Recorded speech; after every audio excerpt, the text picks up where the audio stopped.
Aujourd'hui, j'ai le grand plaisir d'accueillir Christian Radmilovic et il est expert en luxe, en Pinterest et c'est sur Pinterest qu'on va vraiment s'attarder. Il est aussi consultant en marketing digital, membre de la team digital. Et donc, Pinterest, juste pour qu'on soit au clair, il a 1,2 million d'abonnés. 1,2 million d'abonnés, ce serait si c'était la population d'un pays, ce serait Chypre. Juste pour que vous ayez un peu une idée de la masse d'abonnés qu'a Christian, c'est un véritable expert. Christian, bonjour, j'aimerais que tu puisses te présenter un peu professionnellement et un peu personnellement, et puis on va vraiment passer une demi-heure, trois quarts d'heure sur Pinterest. Merci d'être là. Merci Lingen pour cette interview. Pour me présenter rapidement, moi ça fait à peu près 15 ans que je travaille dans le digital, en étant passé par différents types de structures, et notamment des SS2I, des agences ou en start-up. Donc ça fait vraiment 15 ans que je bourlingue, si je puis dire, dans ce domaine. Voilà, donc ça a été sur des problématiques à la fois e-commerce, social media, corporate, mobile ou voire même cross-canal. Avec notamment depuis 4 ans, puisque depuis 4 ans je me suis mis à mon compte, je me suis spécialisé vraiment dans le luxe. Avec pas mal de marques que j'ai accompagnées et avec qui j'ai travaillé pour les accompagner dans leur transformation digitale notamment. Et depuis un peu plus de 2 ans maintenant, je me suis lancé sur Pinterest, voilà, et effectivement, j'ai connu un succès, alors pas tout de suite, mais assez rapidement quand même, parce que c'est dès 2012, voilà, avec effectivement 1 200 000 abonnés sur mon compte. Je suis même monté jusqu'à 1 700 000 à un moment. Voilà, et en l'occurrence, j'accompagne justement aujourd'hui, au-delà d'avoir notamment monétisé mon compte, j'accompagne aujourd'hui pas mal de marques aussi à bien utiliser Pinterest. Ok. Alors, Christian, je suis curieux de savoir comment tu as atterri, comment t'as atterri sur Pinterest. Est-ce que c'est comme moi où par hasard un jour tu t'es dit tiens ça a l'air d'être bien, je vais m'inscrire, ou il y avait vraiment une réflexion derrière puisque tu travaillais déjà dans le luxe. Alors en fait, forcément quand tu travailles dans le digital, tu es un peu, je dirais, à même de faire beaucoup de veille et de t'intéresser aux innovations, aux nouveautés, aux nouveaux outils qui peuvent sortir. C'est valable forcément sur les réseaux sociaux.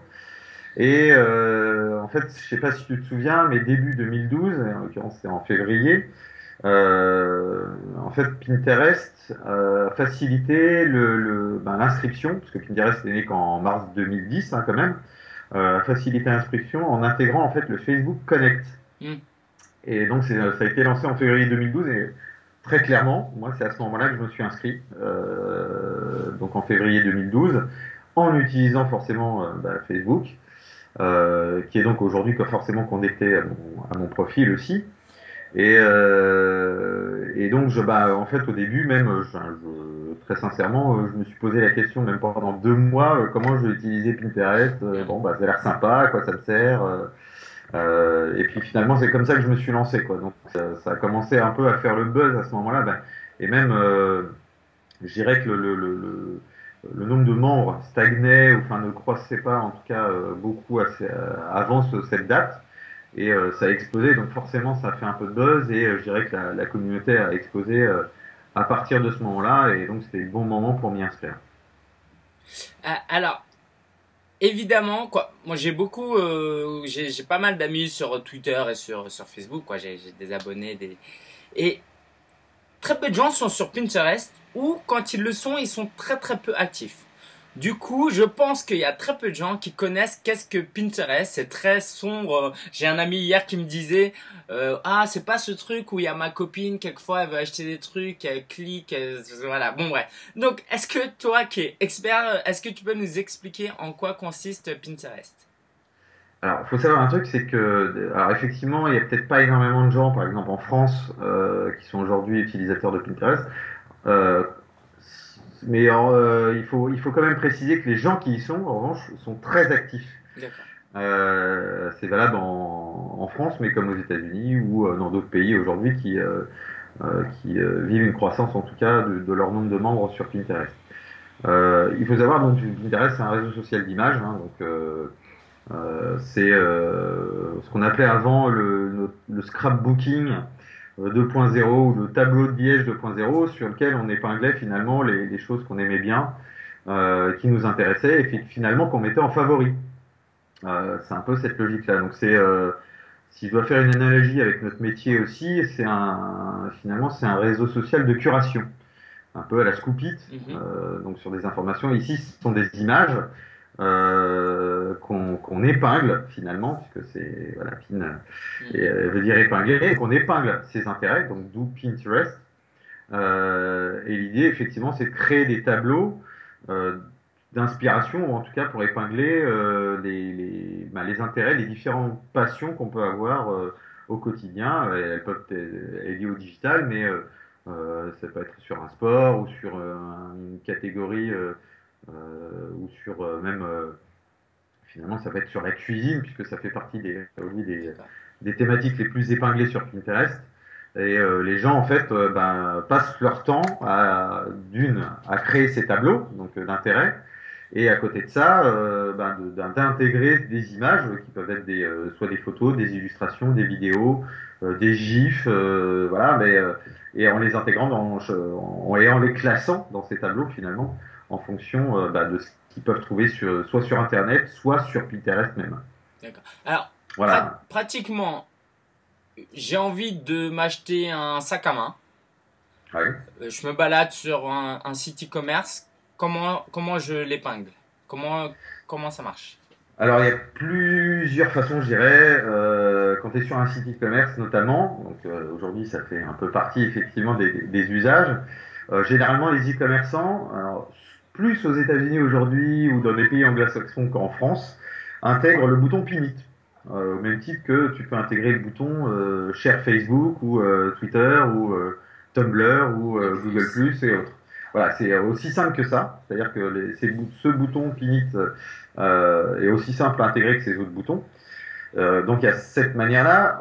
Il y a une autre manière aussi qui devient de plus en plus courante, c'est d'intégrer en fait ce qu'on appelle un widget ou un bookmarklet dans son navigateur, donc Firefox, Safari, Extension chez Chrome Google. ou Internet Explorer, donc on intègre, qui est aussi fourni par Pinterest pour le coup, et à chaque fois qu'on voit une image, que ce soit sur un site e-commerce, un site média, un site d'illustration, en tout cas, bon, dès qu'on est sur Internet, on peut épingler cette image directement sur son compte Pinterest dans un tableau.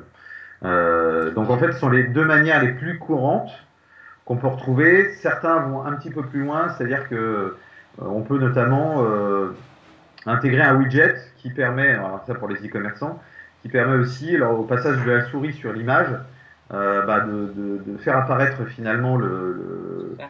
le widget Pinterest qui permet aussi d'épingler directement cette image sur la plateforme. Ok. Donc ce Ah, sont les trois manières les plus courantes qu'on peut retrouver. d'accord.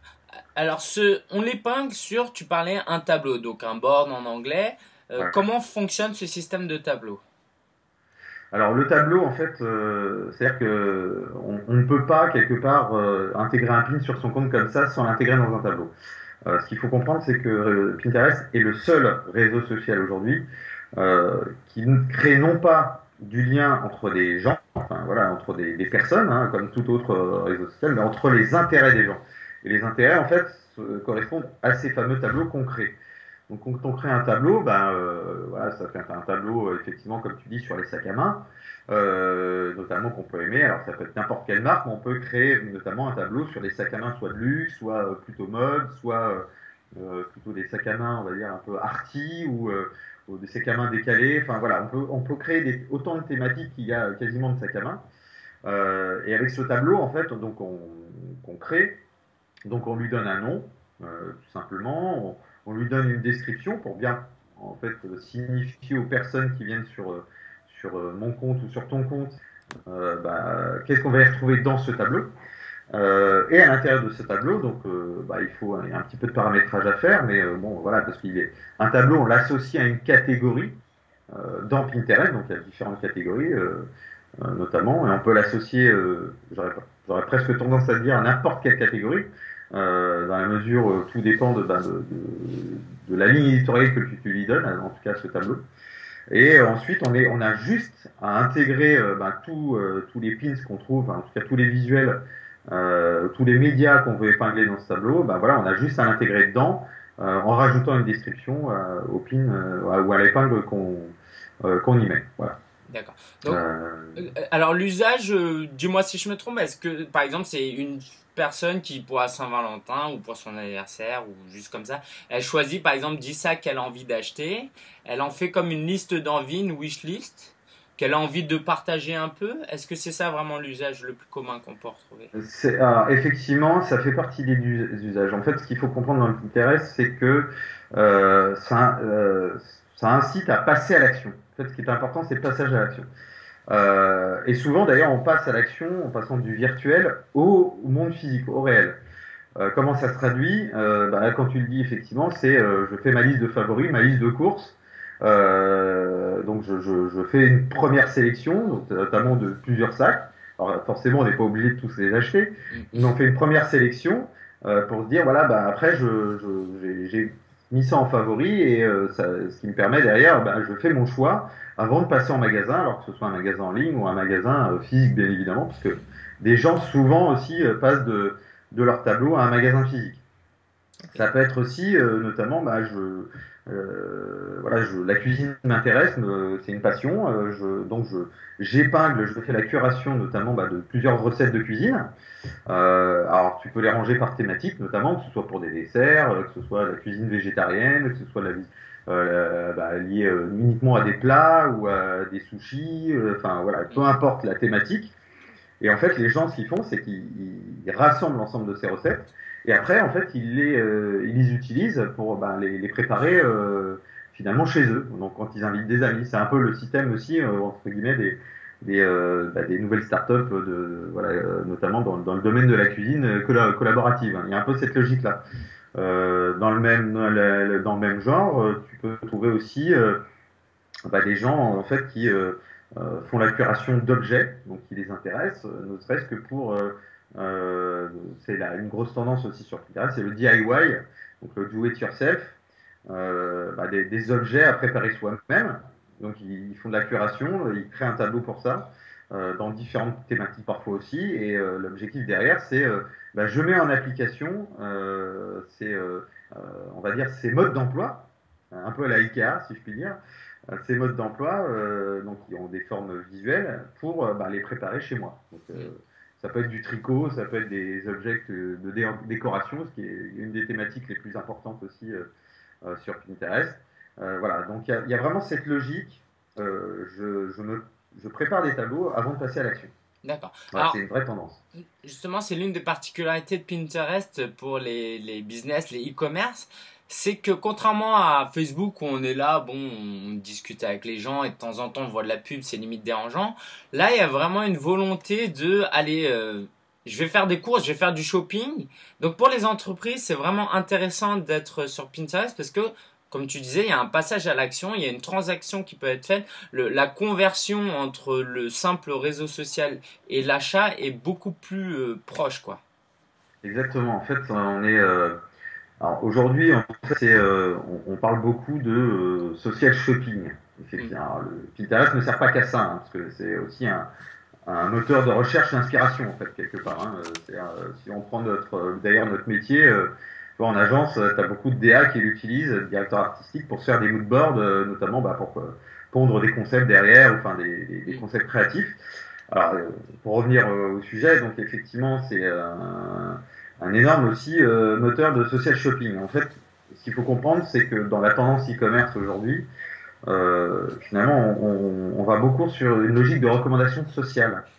En clair, du point de vue par rapport à une marque notamment, les gens font plus confiance dans la recommandation de leurs amis, de leur communauté, leurs proches, voilà, avant d'acheter. Donc, et ça peut être par d'avis. Enfin, aujourd'hui, tout le monde sait ça aujourd'hui. Ça passe par le mobile, ça passe par leur tablette, ça passe par Internet. Enfin voilà. Et en fait, Pinterest repose énormément sur cette logique, puisqu'en fait, Pinterest fait le lien entre les intérêts des gens. Donc, si les gens effectivement épinglent depuis des sites e-commerce notamment ou par e-commerce pour le coup hein, aussi, mais des produits qui leur plaît, donc qu'ils ont envie d'acheter ou qu'ils ont l'intention d'acheter ou qu'ils ont déjà. Finalement, leur communauté, donc les gens qui partagent cette passion, seront plus enclines à faire cet achat aussi. Donc ça repose beaucoup là-dessus. Donc les gens en fait parcourent un peu le Pinterest, donc en tant que moteur de recherche finalement, d'inspiration, comme je le disais, avant de faire leur achat, donc qu'ils soient en ligne ou offline. Et c'est ce qui fait d'ailleurs le succès de Pinterest aujourd'hui, c'est que même s'il y a beaucoup de marques qui sont présentes et qui font en sorte quelque part de créer leur compte et de pousser leurs produits, ce qui fait le succès de Pinterest, c'est qu'en fait, et indirectement aussi le succès des marques, c'est que les gens, en fait, depuis ces sites e-commerce ou des sites de marque ou depuis, épinglent des produits qui sont vus par leur communauté et qui donnent envie d'acheter derrière en ligne. Donc, et justement, ce qu'on retrouve sur Pinterest, c'est que contrairement à d'autres réseaux sociaux où les marques ou des célébrités, on va dire, ont les plus gros comptes, notamment, Pinterest, c'est un peu l'inverse, c'est-à-dire que ce sont plutôt des profils qui ont les plus gros comptes, enfin le plus grand nombre d'abonnés qui les suivent finalement. Alors évidemment, il y a des gros comptes de marque, hein, ça faut pas le nier, mais voilà, enfin je dirais que le plus gros compte de marque aujourd'hui doit avoir 5 millions d'abonnés, le plus gros compte d'un profil aujourd'hui a 13 millions et demi d'abonnés sur Pinterest, donc, et très suivi et a beaucoup d'interactions, en tout cas sur la plateforme. Donc voilà, c'est vraiment la grosse différence, notamment par rapport à d'autres réseaux sociaux, et ce qui fait que les gens achètent plus que depuis d'autres réseaux sociaux. Et pour exemple, je dirais que, voilà, si je donne un exemple assez concret, dans cette consommation collaborative d'ailleurs, mais justement, je ne sais pas si tu connais comme site Etsy, donc, qui est un site e-commerce, c'est le eBay du do-it-yourself, j'aurais tendance à dire. C'est la deuxième source d'images sur Pinterest. Wow. Voilà, donc il y a énormément, en fait, Etsy, on va dire, a explosé d'ailleurs son chiffre d'affaires grâce à Pinterest, en partie grâce à Pinterest, parce que énormément de gens partageaient depuis Etsy, finalement, énormément d'objets, parce que on trouve énormément, hein, sur Pinterest. Et derrière, en fait, ils ont intégré d'ailleurs assez rapidement le bouton Pin It sur leur site. Et les gens partagent naturellement depuis Etsy beaucoup de ces objets qui sont derrière achetés sur Etsy.com. D'accord. Alors, j'aimerais qu'on s'attarde un peu maintenant sur l'aspect social de Pinterest, parce que ça reste un réseau social. Donc, si on reprend l'exemple de tout à l'heure, la femme qui va se balader, choisir quelques sacs, elle va les piner, donc elle va récupérer l'image et elle va l'épingler, et cette image va lier vers cette page-là. Elle a créé son tableau, elle en a mis plusieurs. Maintenant, nous, en tant qu'entrepreneur, marketeur, comment on peut utiliser ça? C'est-à-dire que comment elle va croître son influence? Comment nous, en tant que vendeur, en tant que coach, consultant, on peut croître notre influence? Comment on connecte avec les autres membres de Pinterest? Alors en fait, comme je te disais, l'objectif c'est créer du lien entre des intérêts, entre des passions. Donc en clair, les marques peuvent tout à fait effectivement se créer un compte et intégrer leurs produits dessus. Mais voilà, enfin c'est pas le produit lui-même qui intéresse en fait aussi, pas uniquement en tout cas, puisque les gens épinglent forcément les produits de ces marques-là. Ce qu'il faut bien comprendre, c'est que au-delà du fait que tu as un compte, il faut savoir qu'il faut avoir un site à côté. Enfin, quand je te parlais des boutons Pinit, j'aurais presque tendance à dire que c'est plus important d'avoir le bouton Pinit sur son site que d'avoir un compte Pinterest. Ok. D'une certaine manière. Pourquoi? Parce qu'en fait, l'idée, c'est de donner finalement la possibilité à ta communauté de marques. Enfin, voilà, forcément, tu as des like brands, comme on dit, des love brands et compagnie. Donc, c'est donner la possibilité d'épingler tes produits sur Pinterest. Les gens ne vont pas forcément le faire depuis Pinterest, c'est-à-dire depuis le compte avec ce qui est épinglé. Ils le feront, par exemple, depuis le site de la marque. Bon, il n'empêche qu'il faut évidemment, c'est toujours intéressant d'avoir un compte sur Pinterest d'ailleurs pour d'autres raisons qu'on évoquera, mais c'est surtout ça le plus important parce que justement les gens, il faut leur donner la main pour qu'ils épinglent. Après, ce qu'il faut savoir aussi, c'est que Pinterest, du point de vue des profils, est très connecté à Facebook. Donc, on le disait avec le Facebook Connect, bah, beaucoup de gens, finalement, quand ils épinglent, ils le partagent automatiquement quand ils épinglent, en tout cas sur leur compte, sur leur profil pardon, Facebook. De même aussi, tu peux partager sur Twitter, pour le coup. Et finalement, donc il y a, du point de vue de marque, en fait, il faut laisser donner la main. C'est surtout ça. Ce qui fait que il y a notamment une notion qu'il faut respecter sur Pinterest, en tout cas au maximum, c'est que quand une marque crée un compte, notamment, c'est que la majorité des épingles qu'on peut trouver sur le compte, faut pas que ce soit uniquement des produits. Mm. Et il faut respecter notamment la règle du 80-20. Bon, souvent c'est ça, quoi, enfin, qu'on peut décliner finalement sur d'autres thématiques. C'est 80% finalement d'inspiration pour les utilisateurs, donc 80% de contenu tourné vers les gens, vers les intérêts des gens qui utilisent Pinterest, et 20% dédié, on va dire, à la marque. Donc ça peut être les produits eux-mêmes ou les services, les équipes, les choses comme ça. Mais tout le reste doit rentrer dans une logique d'inspiration.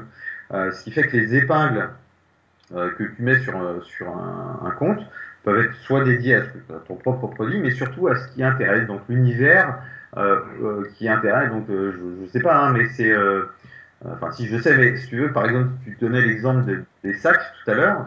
Ben, un sac, c'est pas juste un sac. C'est un sac peut s'accorder avec un look. Voilà, il s'accorde avec d'autres types de produits. Il s'intègre dans un contexte. Voilà, c'est que quel sac je mets pour une soirée. Enfin, j'utilise quel sac j'utilise en journée pour aller au travail. Voilà, en fait, c'est vraiment cette logique-là qu'il faut avoir. C'est au-delà du sac lui-même, c'est quelle utilisation en font les gens qui achètent ce sac. Et donc, il faut intégrer ce sac dans un univers bien particulier.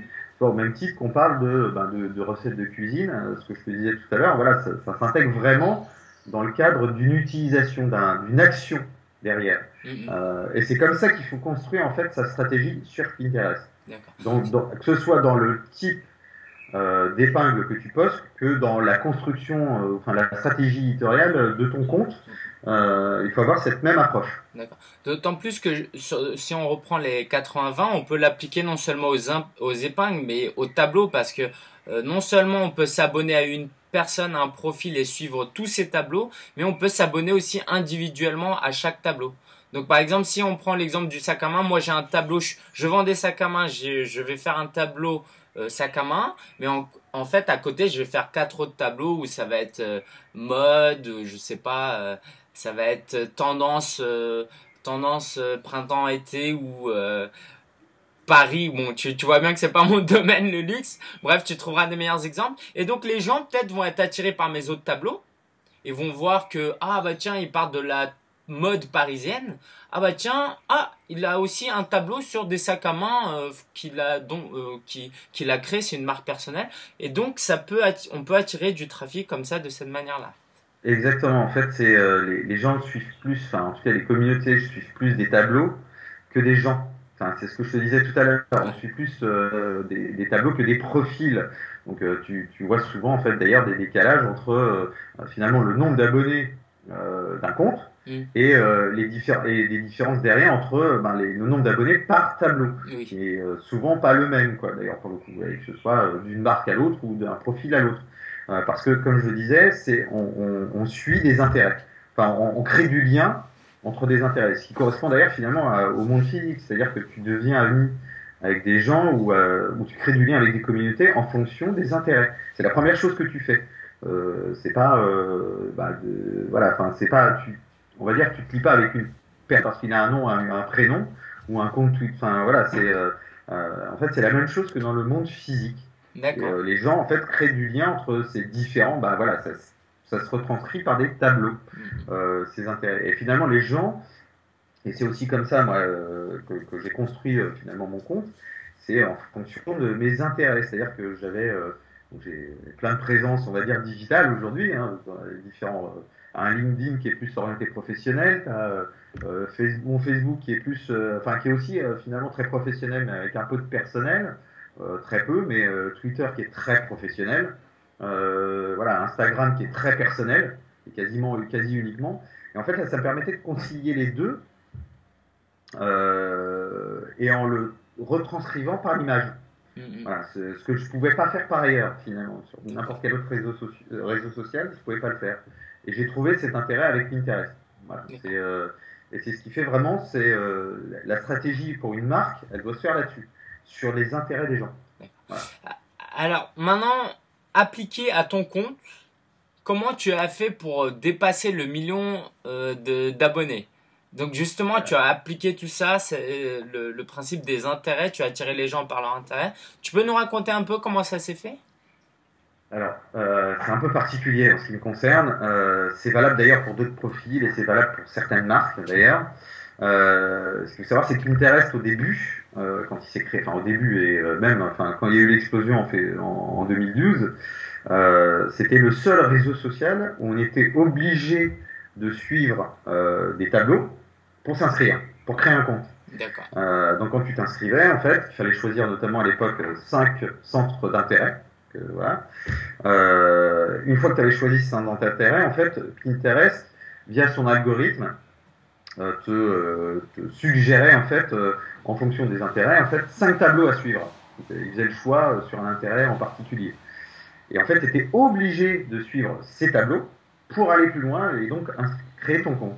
Voilà, D'accord. en fait, l'idée derrière ça, c'était de se dire, bah, si cet intérêt, enfin, si vous êtes intéressé par cette thématique, bah, suivez ces personnes-là qui partagent votre thématique, enfin, en tout cas votre passion. Mhm. Et donc voilà, moi je suis rentré en fait finalement dans cet algorithme à une époque où notamment bah, j'ai épinglé sur le tennis, qui est une de mes passions à la fois en tant enfin, que sport, mais aussi en tant que pratiquant.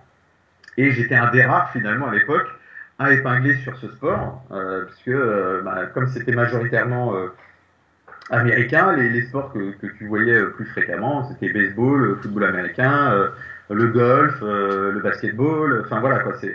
Bon, t'avais aussi le football en général, enfin le soccer, mais moins le tennis. Et en fait, bah, quand à l'époque j'ai épinglé en utilisant notamment certaines bonnes pratiques, que ce soit les mots-clés, que ce soit des descriptions bien éditorialisées. À l'époque, on pouvait encore utiliser le hashtag aussi. C'était à la période Wimbledon, enfin entre Roland Garros et Wimbledon. Voilà, et j'ai pas mal épinglé sur la thématique, et ce qui fait que Pinterest via son algorithme, m'a aspiré de telle manière que les gens qui choisissaient à l'époque sport comme un centre d'intérêt, bah, pouvaient avoir mon compte, enfin mon tableau, parce que c'était un tableau à l'époque, autour du tennis pour aller plus loin. Donc c'est comme ça que à l'époque, bah, je me suis retrouvé avec plus 20 000 nouveaux abonnés par jour, voilà, voire même jusqu'à 60 000. Et jusqu'à atteindre à l'époque justement 1 700 000 abonnés sur mon compte en Wow. l'espace de quelques mois, quoi. Voilà. D'accord. Comme quoi, il y a vraiment une prime aux early adopters, ceux qui rentrent dans un réseau social au début. Exactement. Enfin, à l'époque, aujourd'hui c'est plus le cas, hein. Il n'y a plus cette logique d'obligation. On te suggère des intérêts ou des tableaux à suivre, bien évidemment en fonction des centres d'intérêt que tu choisis, mais il n'y a plus cette obligation. Donc tu peux créer un compte sans forcément suivre des gens, enfin en tout cas des tableaux. Et bah là, il se trouve que j'ai trouvé un peu une espèce de niche, comme d'autres en ont trouvé, hein, d'ailleurs. Enfin, il y a des marques ou des gens qui ont eu leur succès, hein. Enfin, Nordstrom, enfin bon, c'est souvent des marques américaines, mais si je prends Swarovski dans le luxe, voilà, enfin, si on doit prendre, bah, avait créé un tableau sur la thématique mariage. Et leur compte a explosé aussi à l'époque grâce à cette approche qu'avait Pinterest. Donc j'ai eu finalement beaucoup d'abonnés malgré moi, quelque part. D'accord. J'ai pas eu une vraie stratégie de me dire, ah, j'ai trouvé le tennis. Voilà, et j'ai vu que le tennis était peu préempté par les utilisateurs, donc je vais me mettre dessus pour être sûr d'avoir plein d'abonnés. Ok, Voilà, ça se fait super. un peu. Et j'aurais tendance à dire qu'à l'époque, c'était potentiellement une stratégie à avoir, hein, donc Ok. Ah, éventuellement pour avoir beaucoup d'abonnés. alors, comment tu Trouver la niche. profites maintenant? Pardon? Trouver la niche, Oui. justement, voilà. Alors, comment tu peux profiter maintenant de ces abonnés? C'est-à-dire, quand tu publies, quand tu épingles quelque chose, ça apparaît dans un fil d'actualité, ça t'apporte du trafic, ça apporte du trafic à tes clients. Comment ça marche? Alors, Comment en fait, vraiment tu tires profit de ce million d'abonnés? alors après, moi, à titre personnel, c'est ça.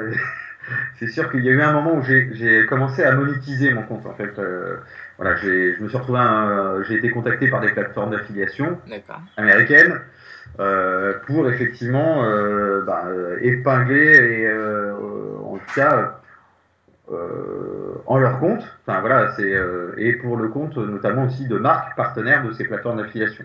Donc l'idée c'est depuis ces sites, j'utilisais un lien, enfin en tout cas un widget donc qui était un widget développé par cette plateforme d'affiliation qui permettait d'épingler sur mon compte et derrière éventuellement gagner de l'argent, voilà, en fonction notamment si les gens s'inscrivaient sur ces sites-là, voilà, ce qu'on appelle au lead, voilà, ou si les gens éventuellement achetaient, donc voilà, à la vente, ou parfois même au clic, tout simplement. Ça pouvait se faire comme ça.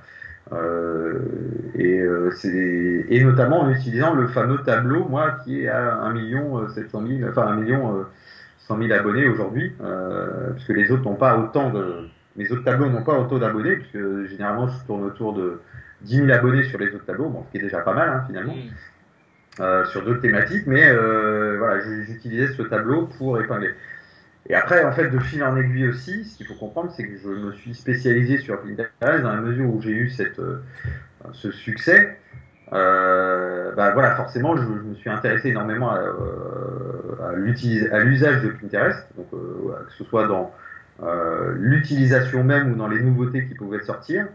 Et de fait, je me suis devenu un peu expert sur la plateforme, D'accord. puisque j'intégrais effectivement les usages à la fois pour mon propre compte et pour le compte de marques voilà, qui sont aujourd'hui soit mes clientes ou je le fais aussi en évangélisant aussi, en accompagnant des agences ou en faisant des conférences sur la plateforme. Quoi. D'accord. Euh, Voilà. Alors, ma question, c'est aussi pour les blogueurs. Il y a beaucoup de nos auditeurs et des gens qui regardent cette vidéo aussi, qui sont des blogueurs ou des coachs, des consultants. Eux, comment ils peuvent utiliser Pinterest pour développer leur communauté, augmenter leur trafic? Pour les blogueurs en tant que tels, hein, c'est Oui, ça. Hein. Déjà, une chose, comme je disais, intégrer le bouton clinique sur leur blog, donc d'accord. quels que soient les articles, avoir cette approche-là. Pour chaque article, forcément avoir un visuel. Donc voilà, et là pour le coup, que ce soit un blog professionnel, enfin tu vois dans le marketing, ou même un blog de mode, ou un blog de recettes de cuisine, un blog de voilà, enfin toutes les thématiques sont possibles, un blog automobile, enfin tout est possible hein, pour le coup. Donc avoir ces deux approches. Deux, une autre approche à avoir, c'est que dans le cadre du compte, aujourd'hui, il faut c'est bien de faire valider son compte Pinterest. Voilà, au même titre qu'on fait valider, par exemple, des comptes Twitter, des comptes D'accord, Facebook, d'accord. enfin les pages Facebook, notamment, il y a cette même approche aussi, c'est-à-dire relier son blog, notamment au compte. Donc il y a un petit bouton, un petit widget, en fait, un petit code à télécharger et qu'on intègre à son blog. Par exemple, si on a un blog WordPress, il y a un plugin dans WordPress qui permet de le faire automatiquement. Voilà, c'est ce que j'ai fait pour moi d'ailleurs. Hein. Je suis pas développeur, voilà, je suis pas D'accord. intégrateur, donc je suis un peu une bille, hein, si je puis dire, en informatique. Donc voilà, ça a été très simple pour moi. Il y avait ce plugin sur mon blog WordPress, donc je l'ai fait. Et derrière, en fait, tout simplement, proposer. Alors après, il y a plusieurs possibilités. Hein, si tu veux. On peut intégrer par exemple l'API sur son blog, l'API Pinterest sur son blog, pour mettre en avant notamment soit les épingles, enfin soit les tableaux qu'on a sur son compte, soit les dernières épingles qu'on a sur son compte Pinterest, soit les épingles en fait qui ont interagi aussi. Voilà, il y a cette approche-là aussi à mettre en avant pour montrer qu'on a une activité sur Pinterest. Et après, c'est tout simplement, je reste même, c'est suivre des gens qui partagent les mêmes intérêts, enfin des tableaux, bien évidemment, éventuellement interagir avec eux, soit en les taguant, Donc on peut utiliser pareil le arrobase Ah, d'accord. sur Pinterest, donc notamment dans le descriptif ou dans les commentaires finalement des épingles. Pour le faire éventuellement, c'est contrairement à Twitter par exemple, il faut suivre les gens pour pouvoir les taguer. Ok. Ça c'est un point important. On peut pareil interagir avec eux en commentaire de leurs épingles. On repine aussi les épingles qui nous intéressent, c'est-à-dire que le plus important, enfin, c'est important effectivement d'intégrer du contenu frais qui vienne de son blog ou d'internet, d'autres blogs thématiques, mais aussi de réépingler finalement des épingles qui sont déjà sur Pinterest. Ce qu'il faut comprendre notamment, c'est que Pinterest est très fort pour le SEO, le référencement naturel donc, et privilégie notamment, enfin, c'est bizarre, mais c'est parce que c'est lié au fonctionnement de Pinterest, privilégie les repins par rapport aux pins d'une D'accord. certaine manière. Donc, privilégie des contenus déjà existants sur Pinterest, presque, que des contenus frais. Ok. Aujourd'hui, sur les 30 milliards de pins qu'on peut trouver sur Pinterest, on va dire que 80% des pins sont en fait des repins sur Pinterest. Et il y a un vrai impact au niveau de Google dans l'usage de Pinterest, et notamment en utilisant ces fameux repins. Ok. Pour une raison très simple aussi, c'est que aujourd'hui 75% des utilisateurs de Pinterest le font depuis leur mobile, que ce soit l'application ou la mobile ou tablette. Et en fait, l'usage que tu peux en faire majoritairement, c'est liker, commenter ou repiner, mais pas intégrer du contenu frais depuis Donc, juste les repiner, applications. pardon, excuse-moi, juste repiner pour être clair, c'est mettre le pin de quelqu'un d'autre sur son propre tableau. C'est Comme ça? un retweet, Oui, d'accord. finalement. C'est Ok. un peu cette logique-là, quoi. Ou un Hmm. partage Facebook. D'accord. Hein. Donc en fait, Pinterest privilégie la recommandation, quelque part. Enfin, le fait de mettre en avant les autres, notamment. Et après, tu retrouves un peu la logique sur d'autres réseaux sociaux, c'est-à-dire que finalement, si tu me suis, je te suis, ou si tu me repines, je te repine aussi. Enfin, voilà, il y a cette approche-là où on met en avant plus la recommandation que l'intégration de contenu frais. Et je vois encore, par exemple, aujourd'hui, beaucoup de marques qui ne font qu'intégrer leur contenu, leur propre contenu, et utilisent très peu le repin, finalement, que ce soit pour mettre en avant d'autres personnes, alors qu'elles auraient vraiment intérêt à le faire, quoi, Hmm. aujourd'hui. Ok. Voilà. Quelques dernières bonnes pratiques avant de terminer sur Pinterest? Alors, dans les bonnes pratiques, c'est surtout travailler sa stratégie éditoriale pour un compte, voilà, que ce soit qu'on soit un individu ou que ce soit une marque. Ça, c'est la première chose. Donc, ça veut dire que bien travailler ses boards, à la fois le site de ses boards, le contenu de ses boards, bien travailler aussi le descriptif de ses pins. Voilà, donc avant, en fait, Pinterest, en fait, privilégiait notamment, enfin, on pouvait utiliser les hashtags. Aujourd'hui, ils ne servent plus à grand chose, vraiment, sauf notamment pour une campagne. Parce que forcément, on est généralement multi-réseaux sociaux, donc c'est bien d'avoir un hashtag commun à tous les réseaux pour suivre une campagne et suivre notamment les retombées, mais sinon ça ne sert pas à grand chose en fait finalement aujourd'hui, à partir du moment où on utilise un bon descriptif, ou à partir du moment notamment où on utilise ce qu'on appelle les rich pins. Les rich pins qui sont sortis il y a qui permettent en fait d'avoir un contenu enrichi, enfin ce sont des pins enrichis, des épingles enrichies, Ok. qui permettent de gérer à la fois en fait le copyright, qui est une des grosses problématiques de Pinterest aujourd'hui, hein, parce que ça met en avant finalement le contenu d'un site, donc de mettre l'origine de la source du pin en mettant en avant le titre que ce soit d'un article, d'un produit, d'une recette, voilà. Parfois tu peux avoir un résumé, parfois pour un produit tu peux avoir même le prix du produit, voir les stocks. Voilà, en fait, c'est d'avoir une épingle enrichie qui fait remonter du contenu d'un site, voilà, Ok. au-delà de la simple image. Ce qui améliore aussi les référencements naturels par ailleurs. Donc voilà. Et c'est la stratégie aussi de Pinterest de faire en sorte que les gens restent plus de temps finalement sur Pinterest, puisque on n'est pas forcément obligé dans un premier temps de cliquer pour voir d'où vient cette épingle. Donc ça c'est vraiment important en tout cas d'un point de vue copyright et même pour les marques de passer en rich pins. Donc favoriser donc comme je le disais le descriptif de cette image. Également faire des repins pas hésiter à faire en tant que marque ou en tant qu'individu. Moi, j'en ai beaucoup, un Dropins. J'ai du contenu frais, donc qui vient de sites à gauche à droite, mais j'ai aussi beaucoup de Dropins. Donc, je mets en avant finalement des utilisateurs. Donc, ils peuvent finalement aussi profiter de mon nombre d'abonnés pour voilà, augmenter le nombre d'abonnés, enfin de leur nombre d'abonnés à eux. Donc, interagir avec les gens, donc, comme je disais, voilà, et aussi et surtout, voilà, je disais aussi valider son compte. Ça, c'est important. Alors après, tout le monde ne peut pas le faire parce qu'ils n'ont pas forcément un blog, un site. Voilà. Et le valider parce que ça participe aussi de l'amélioration, de l'optimisation du référencement naturel. Utiliser, pourquoi pas aussi des tableaux collaboratifs.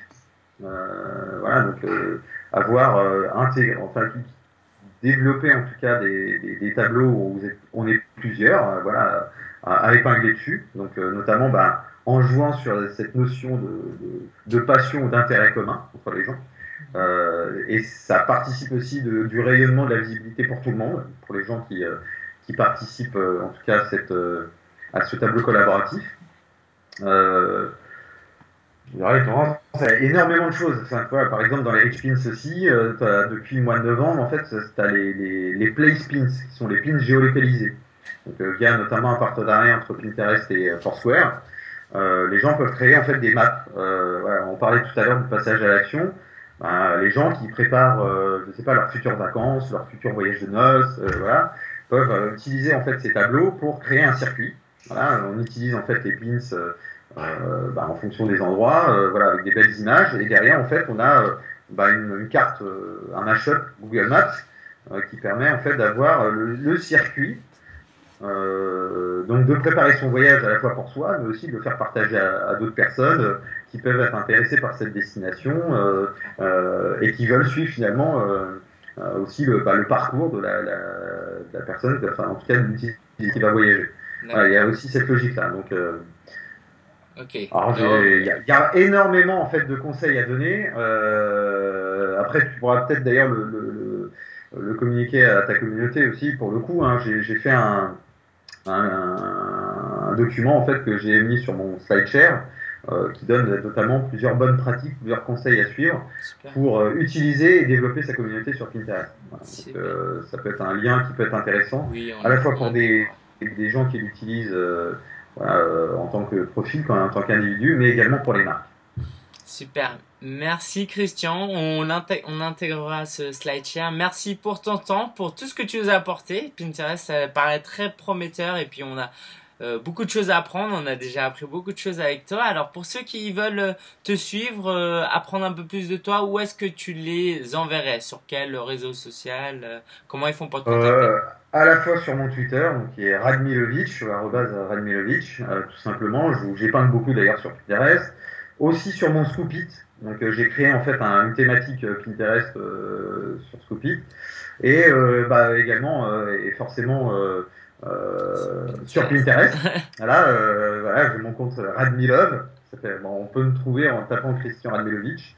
Et dernier endroit, je te disais, hein, c'est mon SlideShare où j'ai effectivement intégré un document qui permet, alors, tout n'y est pas. D'ailleurs, il faut que je le mette à jour, ce document, parce qu'il y a encore eu des nouveautés dernièrement. Ouais. Mais en fait, en tout cas, d'avoir des conseils et en termes d'usage et de développement de communauté, en tout cas, grâce à Pinterest. Super. Merci Christian pour ta passion, pour ce que tu apportes à la communauté francophone. Et puis, on se dit à bientôt. Merci en tout cas, Ling de m'avoir interviewé et puis d'avoir pu partager ça auprès de ta communauté. Super. Merci. Merci, à très bientôt.